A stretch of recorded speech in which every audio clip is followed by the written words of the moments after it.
रेस्टॉरंटमध्ये किती पण बिर्याणी खा, पण घरच्या घरी बनवलेल्या बिर्याणीची मजाच वेगळी आहे. मग चला पटकन अशी सरळ सोपी पण टेस्टी बिर्याणी एका मिनिटात शिकूया. बासमती तांदूळ अर्धा तास भिजवत ठेवा आणि शिजवायला घ्या.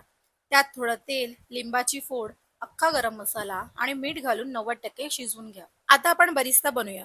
त्यासाठी बारीक चिरलेला कांदा तेलात तळून घ्या आणि त्याला ब्राऊन रंग आला की काढून घ्या. ग्रेव्हीसाठी एक मॅरिनेशन बनवूया.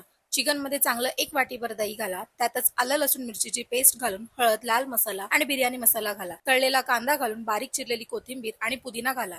चवीप्रमाणे मीठ घाला. तळलेल्या कांद्याचं जे तेल आहे ते घाला. सर्व छान मिक्स करून अर्धा ते 1 तास मॅरिनेशन साठी ठेवून द्या. नंतर गॅसवर मीडियम फ्लेमवर शिजवायला ठेवा. यात पाणी घालू नका. ग्रेव्ही मधून तेल सेपरेट झालं की त्यात शिजवलेला भात स्प्रेड करा. वरून 2 ते 3 चमचे केसर घातलेलं दूध घालून तळलेला कांदा, कोथिंबीर, पुदिना घाला आणि 15 ते 20 मिनिटे झाकण देऊन शिजवायला ठेवा. रायता सोबत बिर्याणी एन्जॉय करा. होती की नाही सिंपल रेसिपी?